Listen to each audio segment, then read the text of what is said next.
Tēnā koutou katoa, and welcome everybody. Am I easily heard at the back of the room? Can I have a wee wave of hands? Thank you, that's great. So look, welcome to this 18th Annual General Meeting of Ryman Healthcare as a listed company.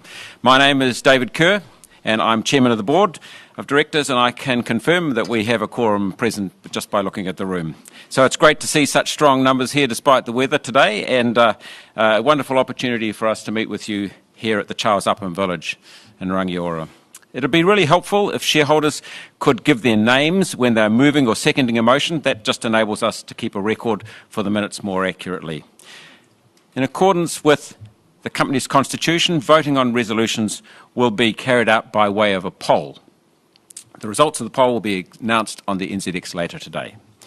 Voting will be conducted using your electronic voting card or paper voting card, depending on what your preference is, and you will have received that, I'm assuming, at registration.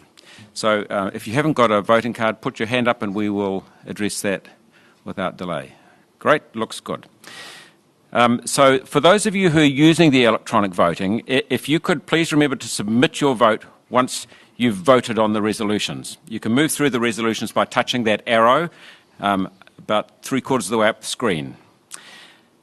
So my fellow directors and myself intend to vote all the discretionary proxies we've received in favour of the resolutions that are set out in the notice of meeting. There's going to be obviously an opportunity for questions from shareholders later in the meeting, and at that time, if you raise your hand, that would assist us in moving the questions around. If you have a question, it would be much appreciated if you could just wait until we brought you a microphone. That would mean that everybody in the room could hear the question, and also mean that people who are watching on the live stream can also hear. If you're a member of the media or not a shareholder, please talk to us after the meeting. We intend to be around to mill around and have informal discussion with you.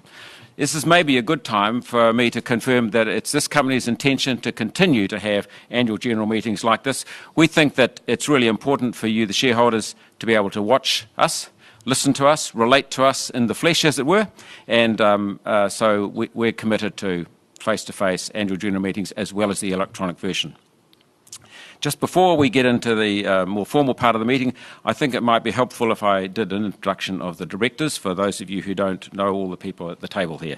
So starting at the far end, we have Kevin Hickman. So Kevin co-founded the company in 1984, and he was joint managing director from that time until we floated the company, and then for a short period afterwards. And then from 2002 to 2006, he was the sole managing director, and Kevin's got real wide experience as a director and manager of a number of different companies in the private sector, including retail and manufacturing and telecommunications, and obviously his family trust is a very significant shareholder in the company. Kevin was recently made an officer of the New Zealand Order of Merit for his services to sport and aged care, and to the table he brings that original vision and he keeps us constantly aware of the values and principles that underpinned the company when it was first formed. Next, along this way, we have Jo Appleyard.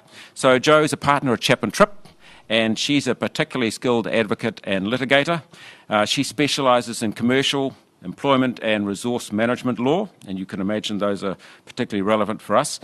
Her skills are sought after by all the major corporates in this country, and she's got wide experience in civil disputes, acting on a number of different commercial issues. She joined the board about 8 years ago.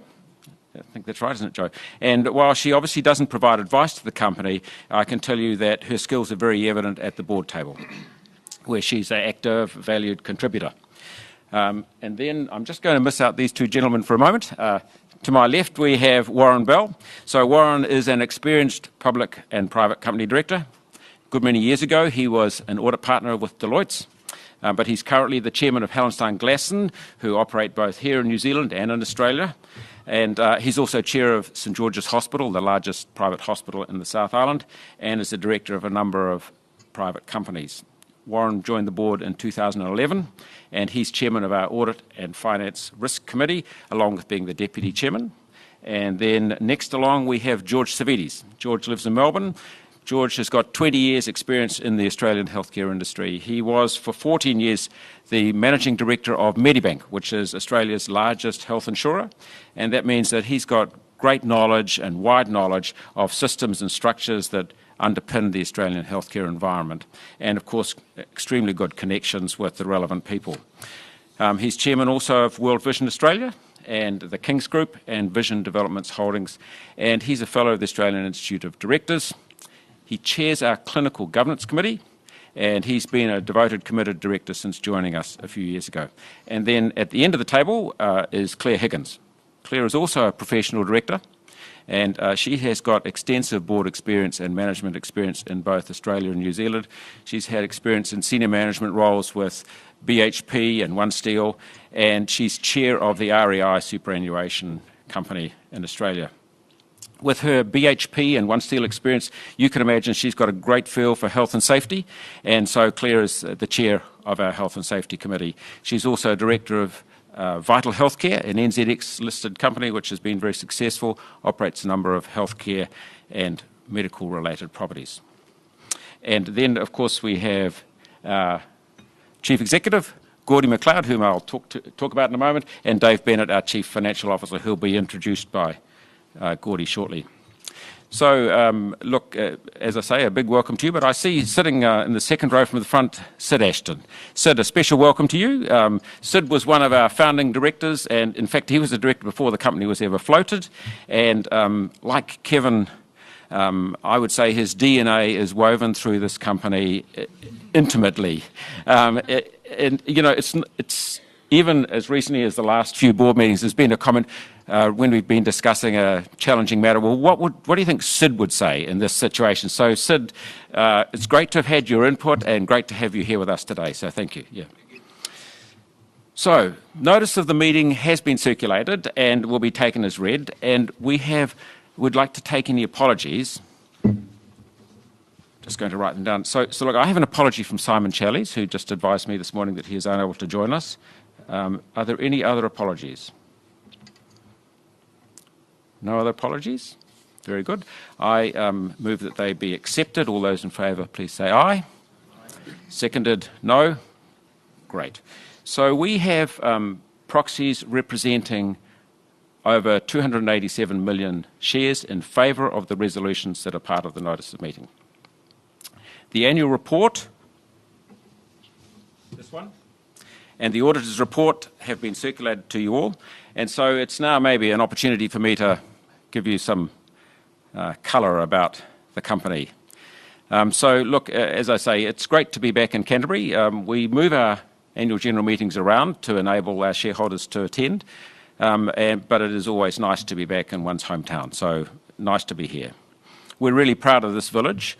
We think it's fabulous, and I'd like to give a special vote to Amy Antman. I can't see Amy from here, but she's our acting village manager, and also a big thanks to the residents for hosting us in their place. This is their place, it's not our place.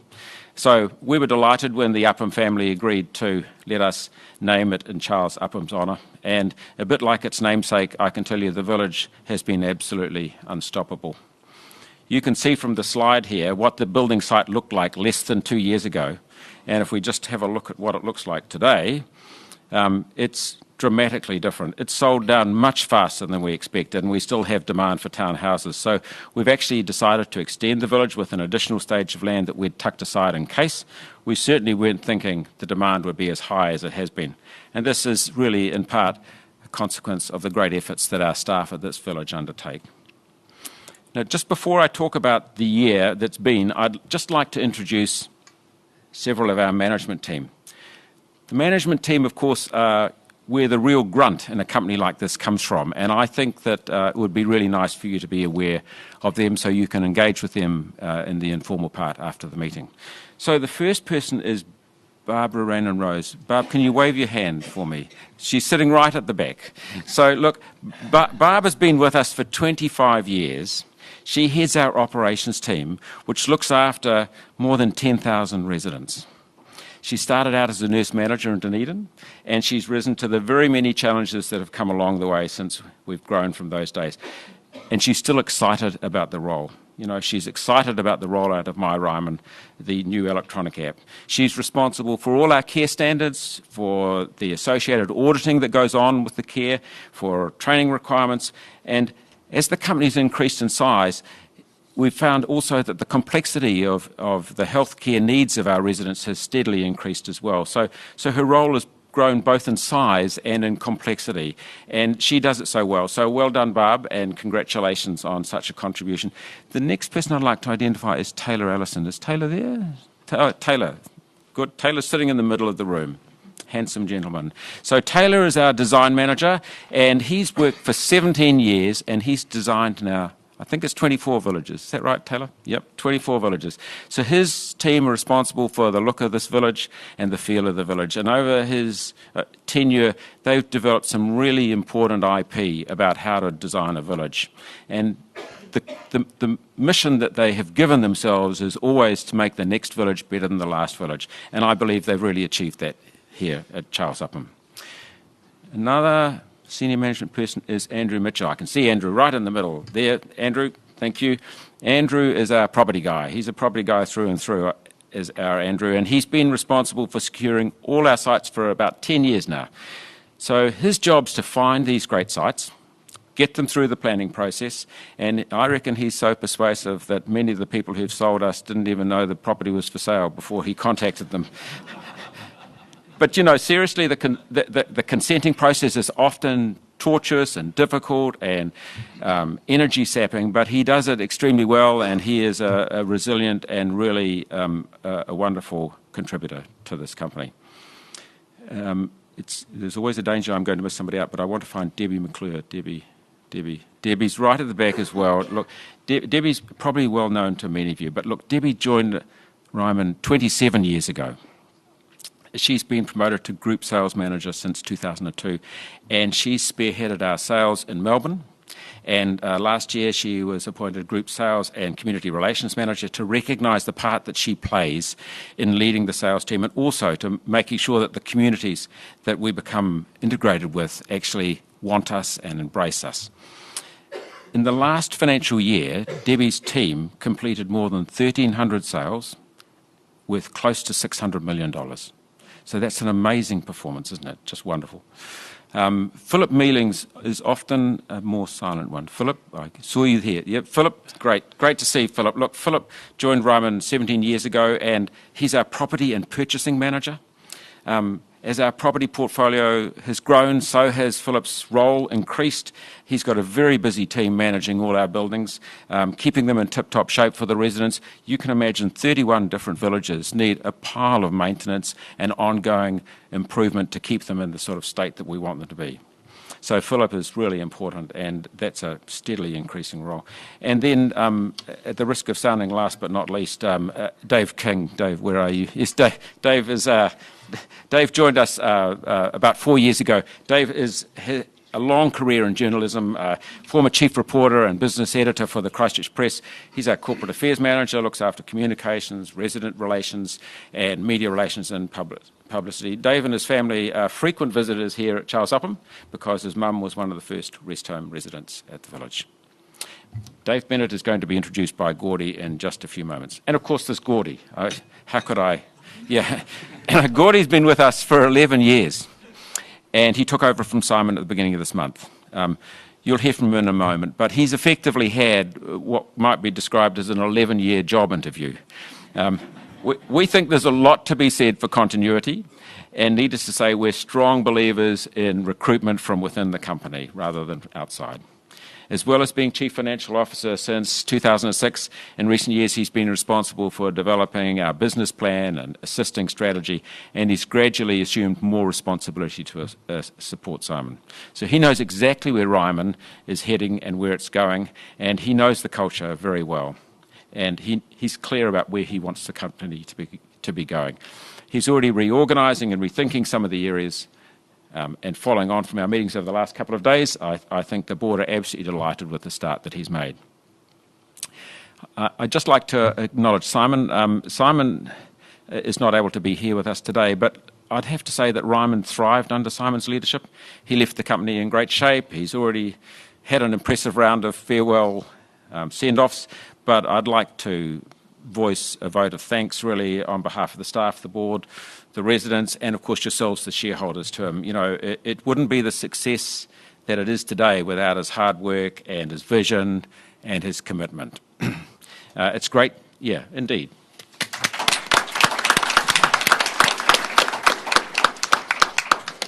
It is great that he can now take a well-deserved break and get some fresh air in those lungs. And we've secured his services as a consultant to the board until the end of next year.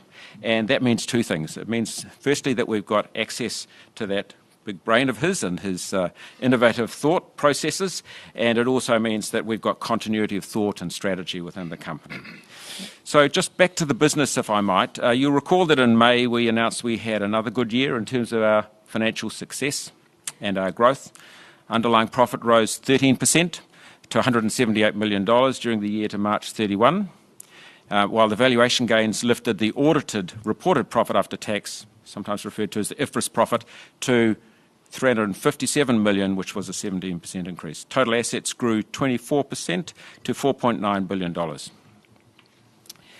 Shareholders received a final dividend, as you'll be aware, of 9.3 cents per share, taking the total dividend to 17.8 cents, this being up 13% in line with the increase in underlying profit. We had strong gains from the resale of occupancy rights, and they really drove the result along. We invested $525 million over the year to meet the demands of the growing older population. We invested in new villages, we lifted our land bank, we existed in existing villages, improving and reconditioning areas. We invested in IT systems, leadership training and other innovations, all really aimed at improving the resident experience and preparing ourselves for this next phase of growth. We made really good progress thanks to growing resident demand for our unique sort of villages, and a strong real estate market assisted us obviously as well. We felt it was a satisfactory result given that we had 4 new villages in the establishment phase during the year and we had no contribution whatsoever from Melbourne. So we were particularly pleased to have received consent to build 3 large new villages, Brandon Park in Melbourne and then Devonport and Lindfield in Auckland. Together they've got an asset value of around $1 billion and when they're completed, and will be home to more than 1,500 residents. During the year, we increased our land bank by about 30%, and we've now got 11 villages in the pipeline across New Zealand and Australia. We think all of this investment puts Ryman ahead of the curve as we head into this next decade of what we believe to be unprecedented growth in the number of people aged over 75 years. Our established villages had care centre occupancy at 97% at the end of the year, and there were only 32 units of 6,000 independent apartments, townhouses, service departments available. So that's less than 1% of the portfolio were available at year end, which reflects demand, which reflects the resident experience.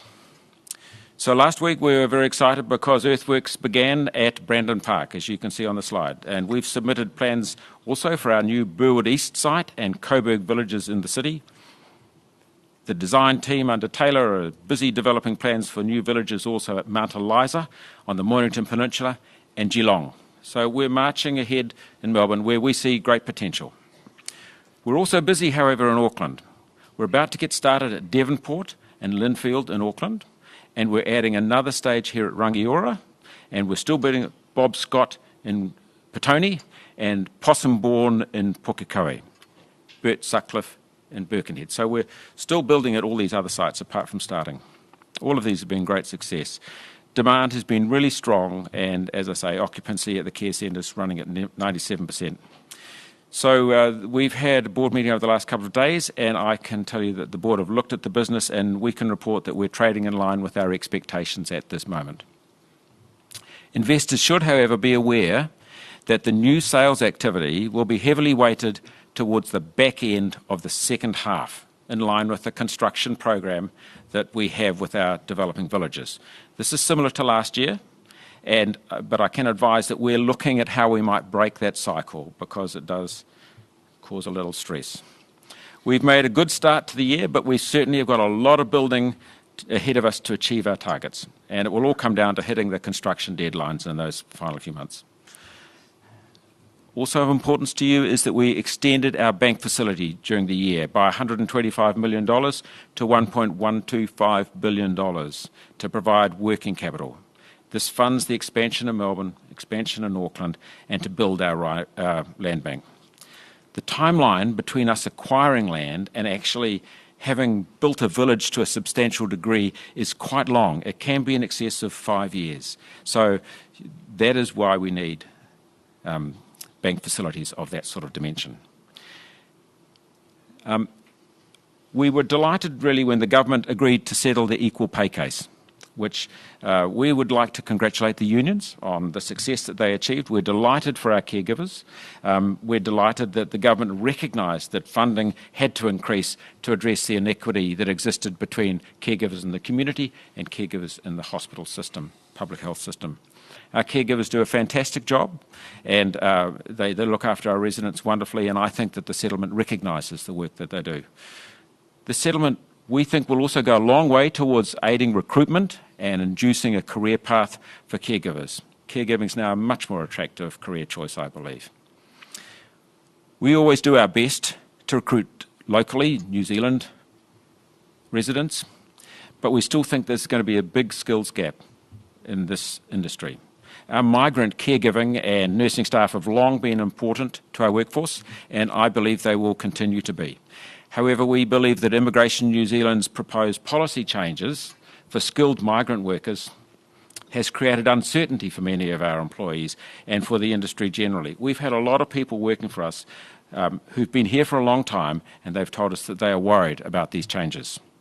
So the Ryman leadership team have taken up the cudgels on their behalf and been writing to ministers, meeting with the ministry, meeting with government to try and grandparent these caregivers' skills to ensure that they have a clear pathway to residency. We want their hard work and commitment and skills, and our residents recognise that they have all of those things. They deserve, we believe, special consideration. The aged care industry is expecting a sharp increase in demand as the population rapidly ages. The demand is expected to double in the next 30 years. So coping with this demand will need a mix both of staff resourced locally from New Zealand and also from overseas. Auckland continues to be a very healthy market for us. We see really good prospects up there. We announced recently the acquisition of another site in Lincoln Road. And it's, whilst Auckland is healthy in one sense, resources do remain tight up there because of the high level of construction activity that goes on. We've been lucky in that we've been building in Auckland for some time, and this really means that we've got some momentum. We can keep teams moving from one site to the next site, so that does help us. We're expecting our first residents into the new Green Lane village in the second half, and new stages at Sutcliffe and Birkenhead are progressing. Now, there's a common question that's asked of us, and that is, what if property prices go backwards significantly? And you'd have to say that the Auckland property market has had a good run. But currently, we're not seeing any significant downturn in the prices, but obviously we watch that very closely. And I just observed that during the global financial crisis, house prices dropped approximately 10%. The days to sell doubled, and transactions reduced, I think, by 60%. It was good? Yeah. Yep, by 60%. And we didn't miss a beat during that time. And the reason for that is that moving into a village such as we build, design and operate is a needs-based decision. So conditions in the housing market are irrelevant if you have a need. So residents move in regardless of the motivation. It's not a lifestyle choice. And the motivation for an 80-year-old or 90-year-old resident is quite different. So we've been through a number of housing cycles over the 20 years that the company has been a listed company, and we think that fundamentally house prices will continue to track up. It's hard to beat property as an investment. Everyone needs a roof over their heads. So our villages, we think, are very affordable. We have a cushion between the cost of a unit and what the local house prices are, and in fact the affordability in Auckland is actually better than anywhere else in New Zealand because the resident frees up more capital in Auckland than elsewhere. So look, I'd just like to conclude by making a couple of points. Firstly, we had a good year to March 31. We see that continuing with trading in line with our expectations. Secondly, sales will be heavily weighted to the second half, with a busy period in construction and completion at the end of the year to achieve our targets. Thirdly, we're pushing ahead both in Melbourne and in Auckland, and we see continued scope for growth. And finally, I'd just like to thank the whole Ryman family for all the hard work and commitment they've done over the last year. We're going at full stretch to keep up with the demand and all the opportunities that come before us. We're a success because of the superb relationship that exists between our staff and our residents. Our staff constantly impress with their determination to go the extra distance and embrace our residents with both kindness and care. So we also appreciate, though, the support we get from you, our shareholders. We seriously do. Your support and trust is very important to us. We think together we've got an extremely bright future, and so it's now my pleasure to hand over to Gordon, our Chief Executive.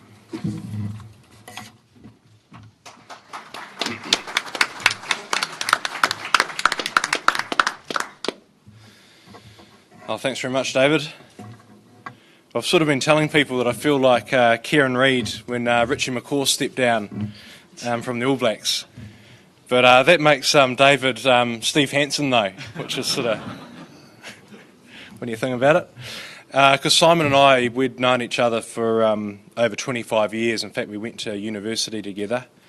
And he's been a friend of mine for that time, and also an amazing leader of the company, and I think all shareholders would share that sentiment as well. So it was a really bittersweet moment for me, the news over a few months ago, having worked for Simon for so long. But actually, the way I look at it, it's just really a massive honour, and it's very humbling for me to have the opportunity to work with our staff and shareholders, you our shareholders, in a different way. I don't see my promotion as a moment to celebrate. I see it as a moment to just get my head down and work hard and just pick up the baton from Simon and do a good job. As part of my change, I'm really happy though that Dave Bennett will become the new CFO. This is Dave here beside me. I've worked very closely with Dave for the last 4 years, and he's been a really outstanding financial controller, working really closely with and gaining the respect of the senior management team and actually all of the people in the business that work with him. Dave might want to stand up actually so people can see you. He's very tall. He's bigger than me. So, okay, right. So I used to be good looking like Dave, with dark hair and that sort of thing. I told him he might not look too good in 10 years' time, but we haven't told his wife that. So Dave's a great guy. He's got the industry in his blood. His mother, Sue, has actually brokered the sale of more aged care facilities in New Zealand than any other person. So the aged care industry has been in the sort of Bennett family blood for a long time. And so when Dave joined us 4 years ago, he was able to hit the ground running straight away and has a really strong interest in what we do. So it's just great. You'll do a great job, Dave. So I'd like to talk this morning about how important it is to me to honour the incredible legacy we have here at Ryman. Share a little bit about me, outline how I see our future prospects. So the All Blacks talk about that incredible legacy that they feel when they pull on the black jersey. They don't just want to be an All Black, they want to be a great one. And they want to honour that All Black legacy. And I see it exactly the same way. At Ryman we have a very, very special culture, 30 years in the making, and it's my job, and it's also the job of the leaders of Ryman to keep it that way. So Kevin Hickman, who's sitting down the end there, our co-founder, he had a great core belief that I think really defines what we do, and it's just as simple as this: it's got to be good enough for Mum. And I think that we all understand the power of what that means. Mums have high standards, we want them to be treated the best. And Kevin sets the standard in everything that we do. And Simon also added to this core belief in a fundamental way by promoting a culture of kindness, recognising kindness amongst our staff and also in how we care and serve our residents. So I think of those two things. It's got to be good enough for Mum and kindness, which are two great core beliefs, I think, which I certainly intend to honour and preserve and build upon. I thought I might just say a little bit about me, because you might be thinking, oh no, the accountant's taken over. So although I've worked for the company for over 10 years, my association with Ryman actually goes back over 20 years, because my nana was a resident in one of the early Ryman villages, Margaret Stoddart in Christchurch, just off Riccarton Road, from 1995. Mum and Dad were very impressed with how the staff cared for my nana, and so were my brother and I.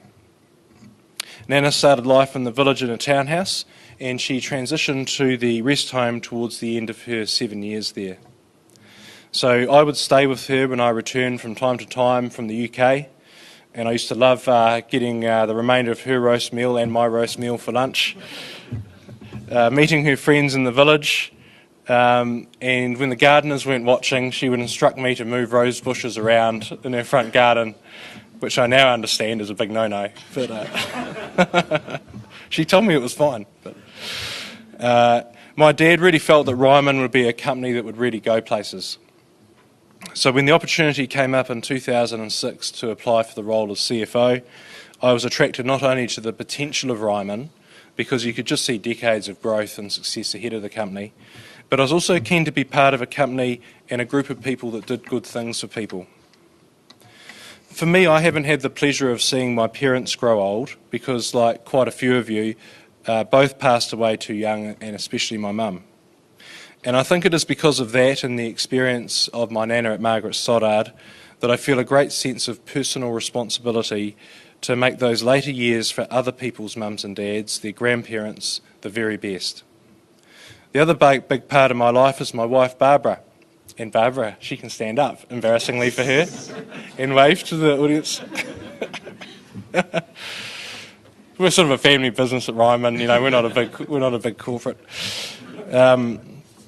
So we celebrated 20 years of marriage this year. Barbara's from Scotland, she's a GP, she practices in Christchurch, and I think her patients would say that she's a great one.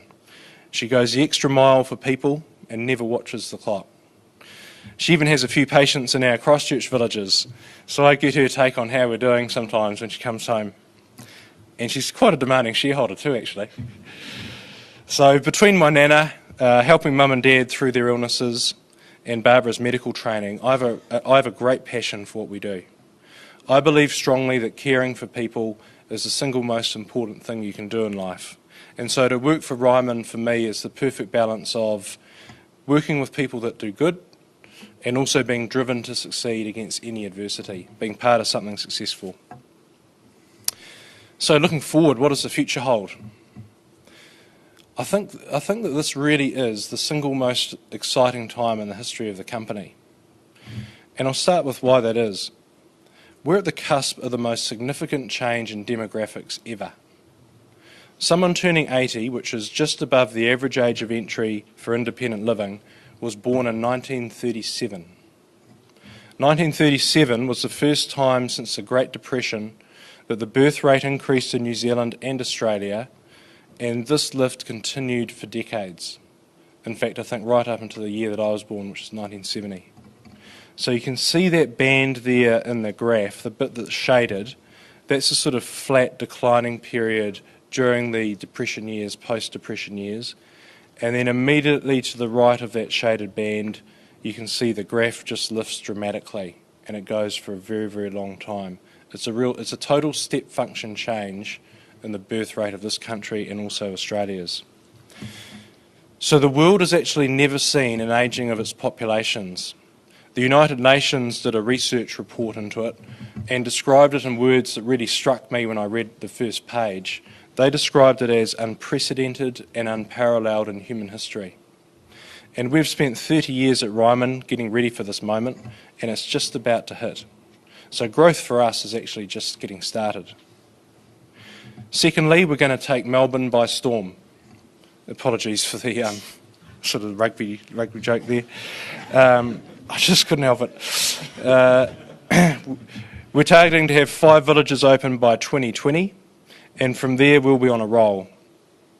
Tom Brownrigg, the Group Construction Manager, is busy working with his teams to plan a doubling of our ongoing rollout rate to 4 villages per annum, 2 in Melbourne and 2 in New Zealand. I was in Melbourne last week with Debbie McClure, our Group Sales and Community Relations Manager, for our first Brannan Park public meetings. And you can see from that photo there, that's me sort of standing in the corner. We packed out the Glen Waverley Bowling Club in the afternoon with potential new residents and had strong attendance again in the evening. What's really apparent when you speak with folk is that we're seen as very different. We all had a great chance, didn't we, Deb, to speak to people after the meetings. And there's a couple of key things that sets us apart in that market. Firstly, our Ryman Peace of Mind guarantees, and secondly, our care. So our terms are seen as resident-friendly and fair.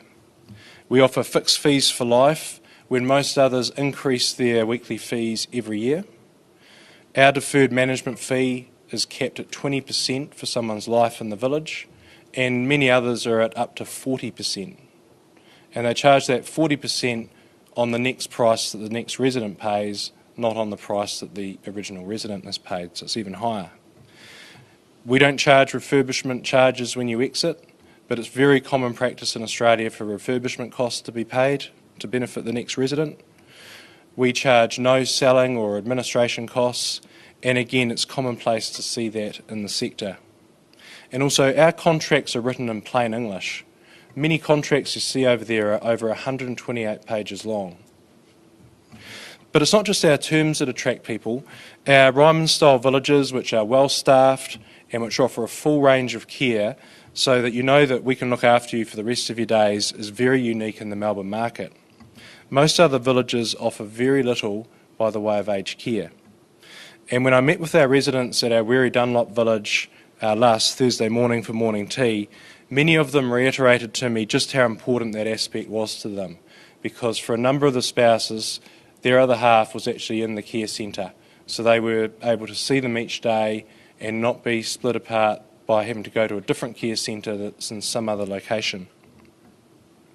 So without any marketing until last week's public meeting, we've actually already sold over 44 contracts for Brandon Park just by going to our database alone. And these are for apartments which open about sort of mid-calendar year next year, and that's a value of over $40 million. So we might just we played this at the year-end result, but some of you might not have seen it. It's just a couple of minute clip of what Brandon Park looks like, because I think it's really important. You know, one of our messages today is that we're really restarting off our rollout in Melbourne, and this is a fantastic village we're going to be building here.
And what's interesting about that video is that that is all produced in-house by our visual design people within the design team.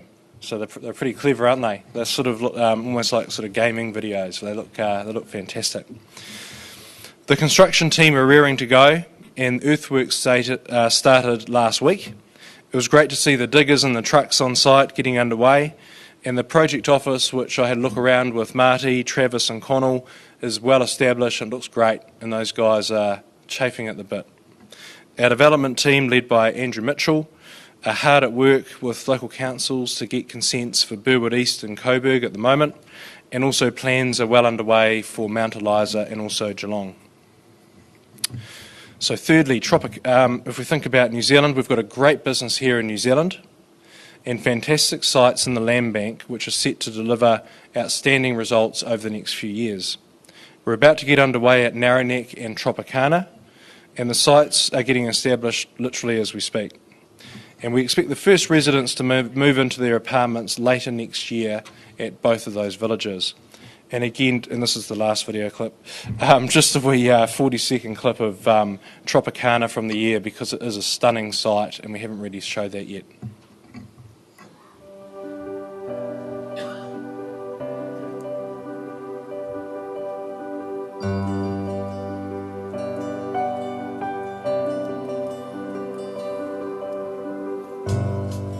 So that's it there.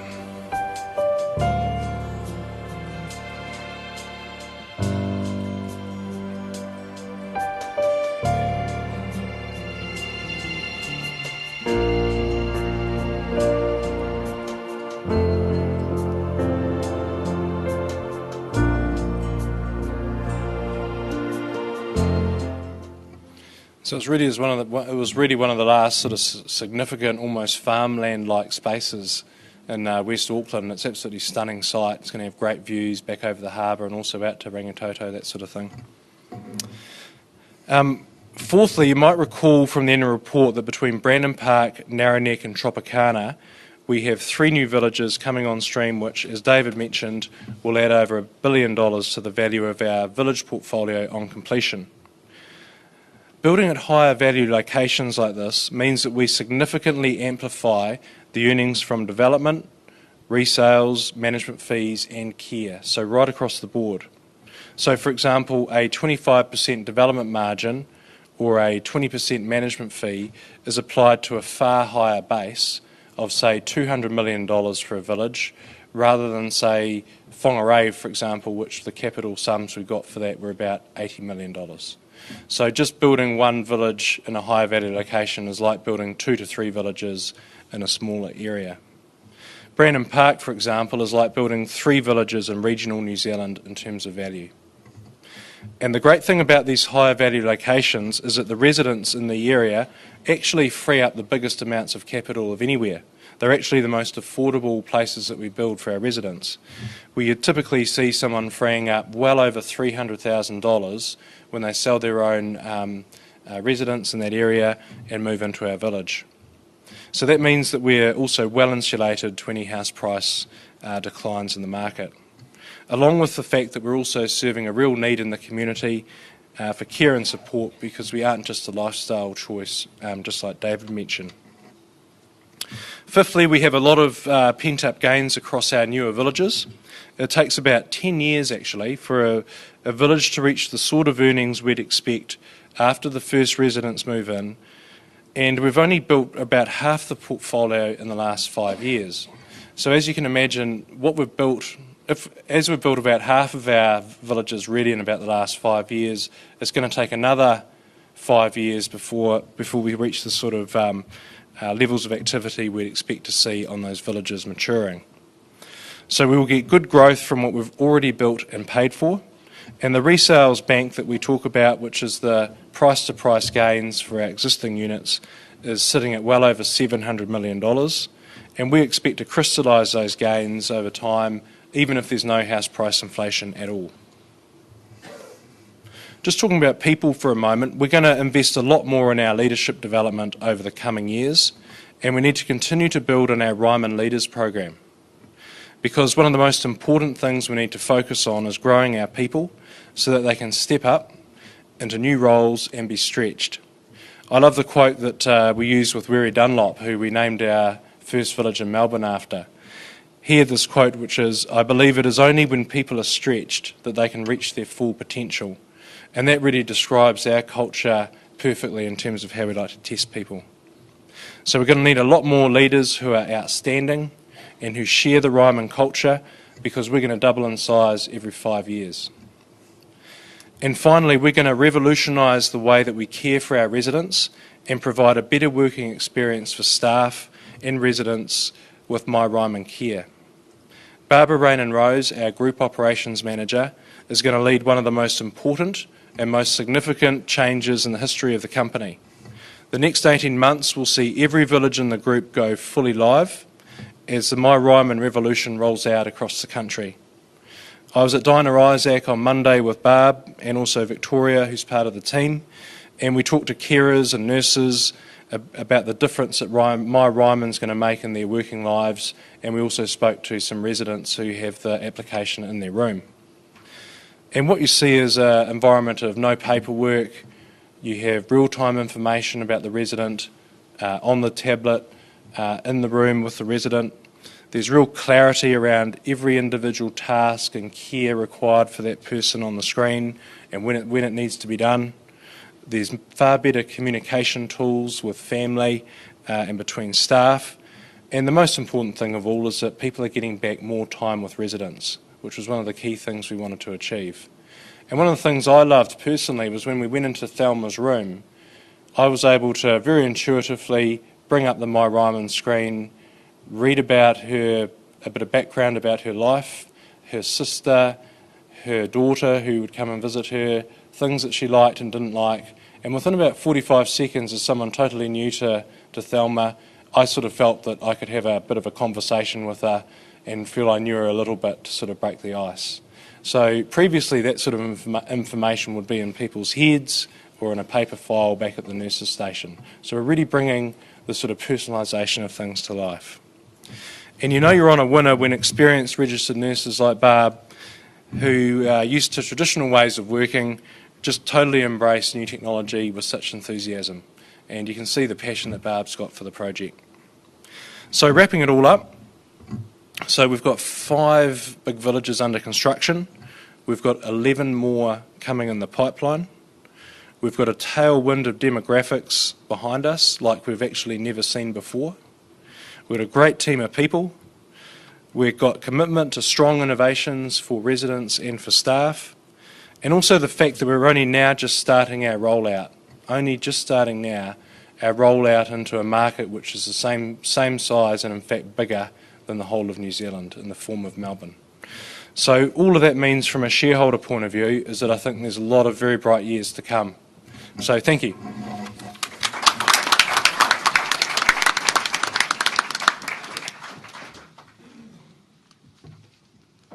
Thank you, Gordy. Well done.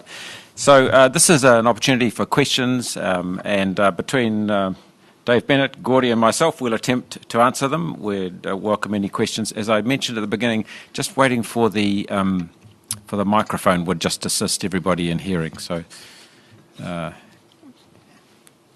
Andrew.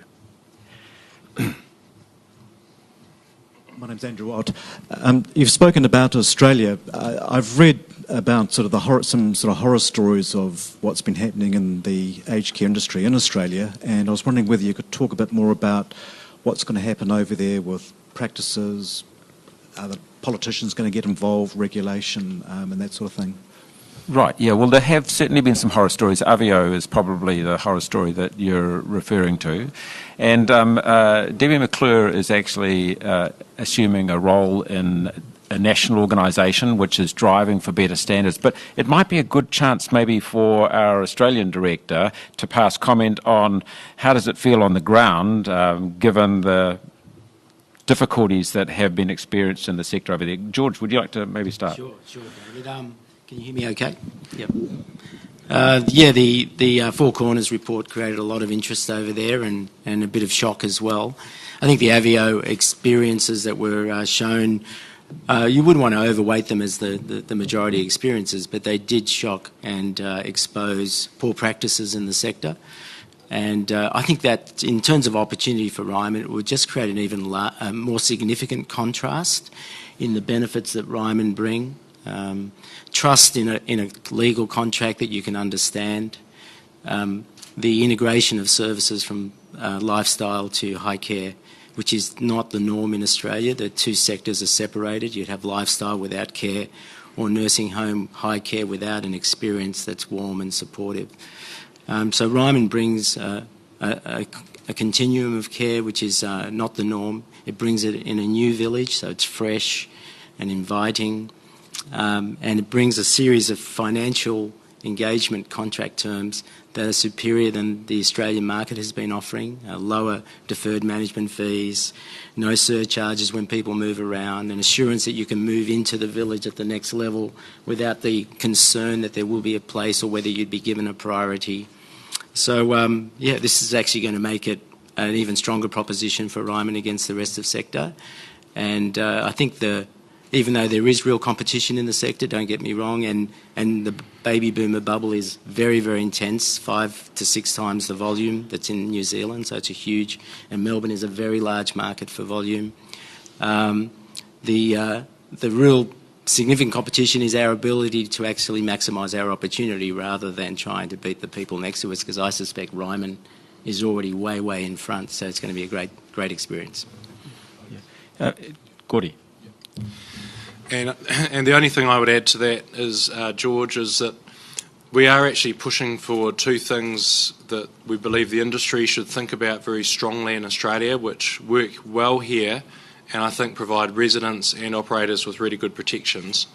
The first one is that it's a requirement in New Zealand before you enter into a retirement village contract to receive independent legal advice, so that your lawyer takes you through the contract and signs off that they've explained it to you in a way which is appropriate for someone of your age. And there's the law industry does a lot of training on that to make sure they get it right. And there's no requirement for independent legal sign-off of retirement village contracts in Australia. And I think that's quite a big hole, actually. So we're encouraging, through Debbie's work with the industry group, for there to be lobbying with government to do that. The second thing which works well in New Zealand is that there's an external statutory supervisor appointed for every single retirement village, who are monitored by the FMA to oversee the good operation of the village and to make sure that residents are getting what they've been promised. And those statutory supervisors, again, don't exist in Australia. So I think those resident protections, and they're also operator protections really, we're going to lobby strongly that they should be introduced in the Australian market. So, Andrew, that possibly answers your question. So it does us no good for the sector to be impugned by bad care. So we're keen to raise the standards of the sector generally and how they deliver, but we believe that our product is an exemplar, really. Thank you. Sid. Sid Ashton.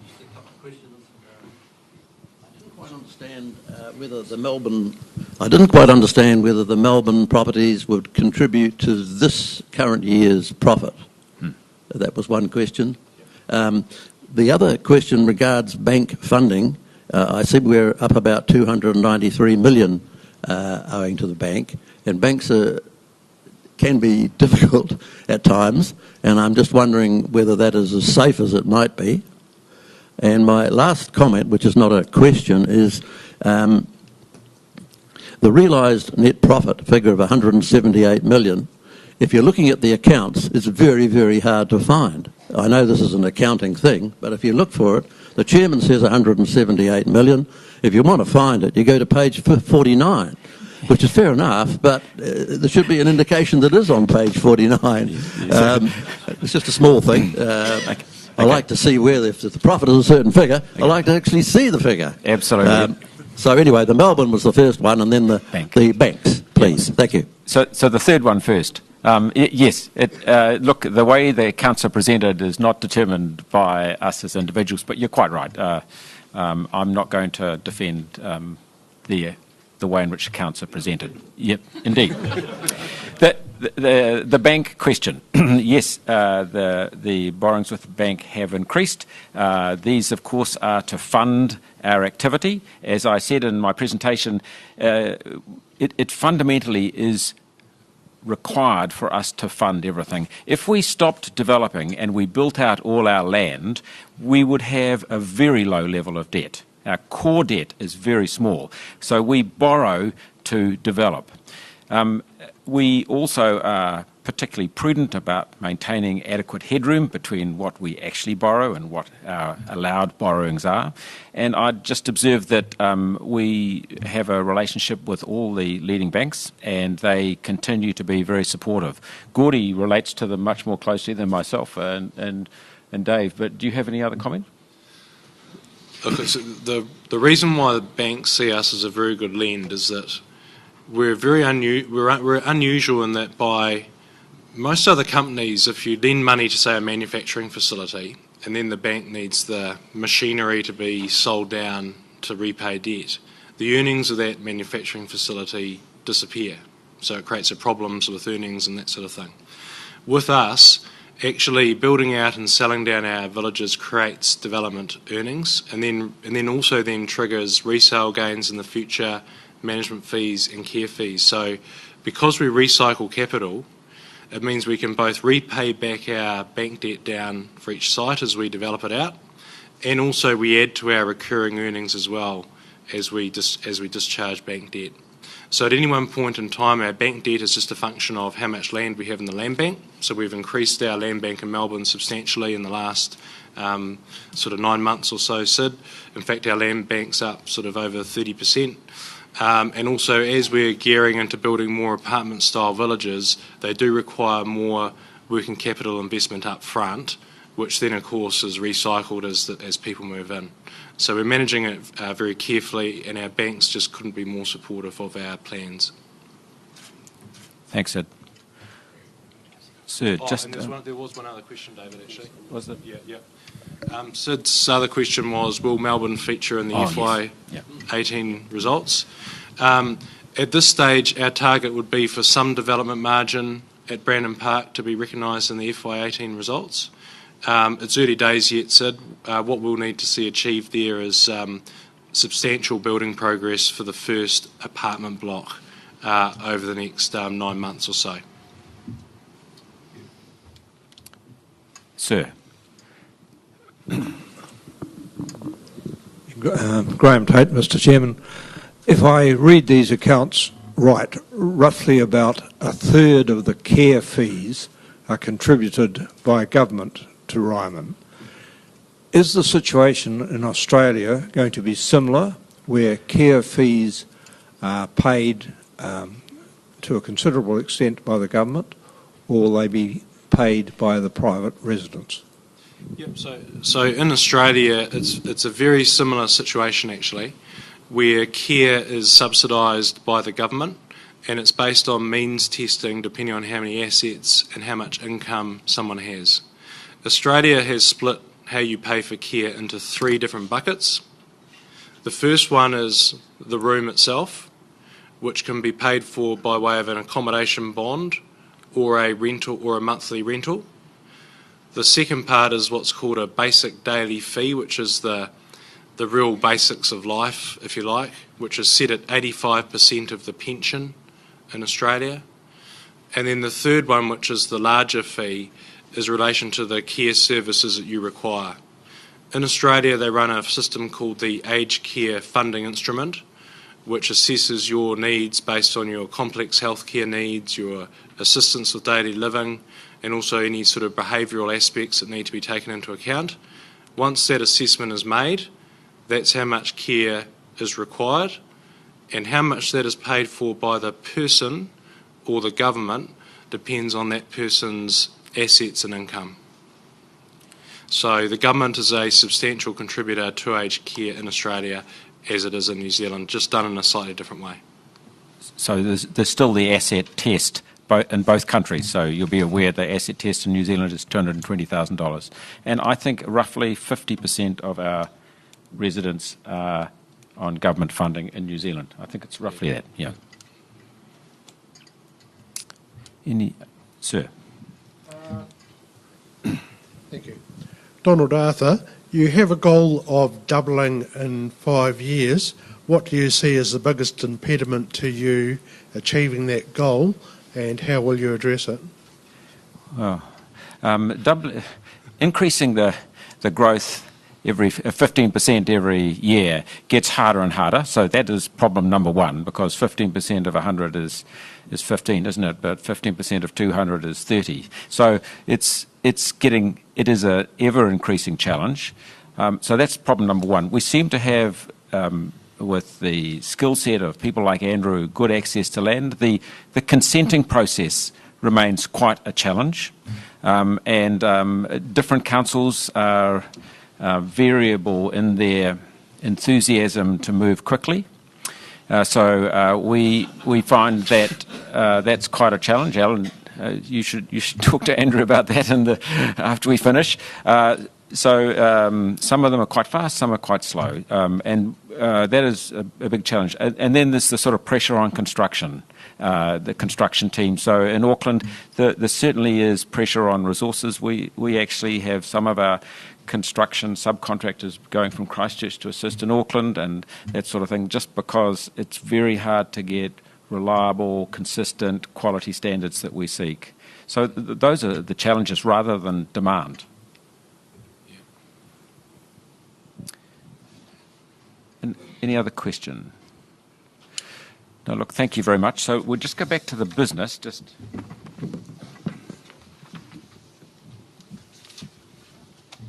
So, in accordance with the company's constitution, Claire Higgins and Doug Mackay retire by rotation at today's meeting.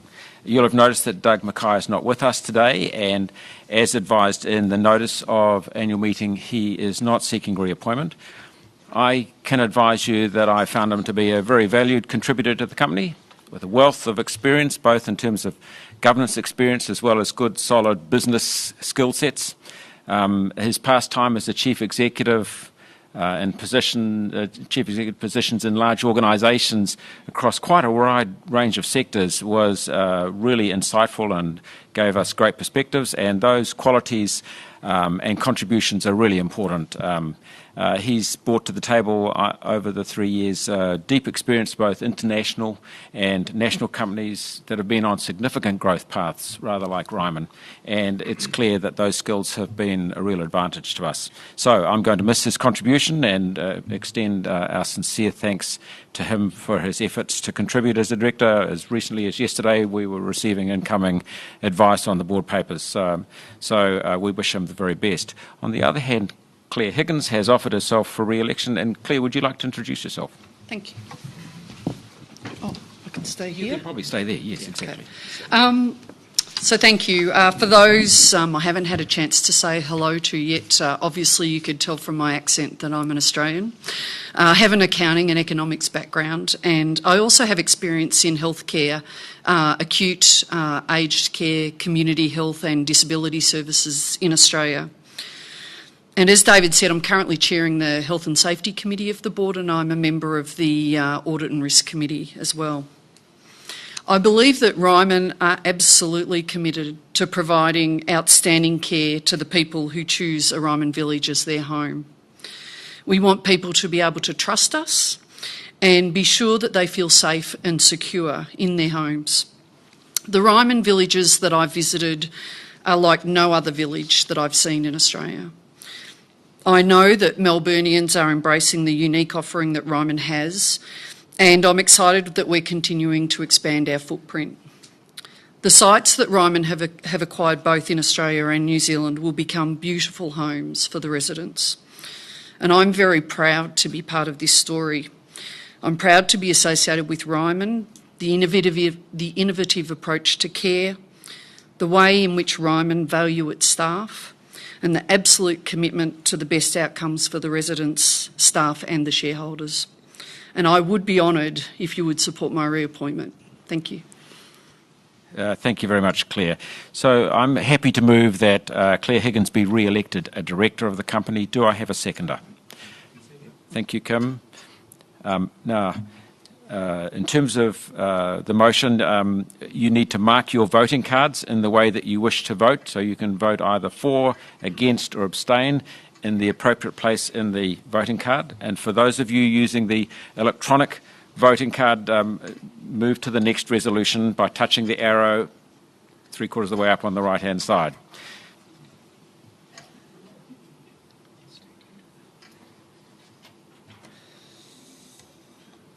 I'm not sure how much time I need to give you to do that.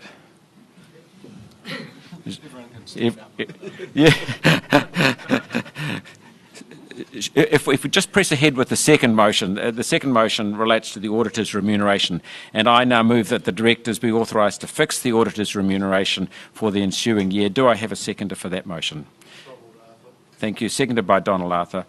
Could you please now also mark your voting cards either for, against or abstain, or if you're using the electronic voting card, vote on that basis. If you need any assistance, we have Link Market Services available, so if anyone wants help, stick their hand up.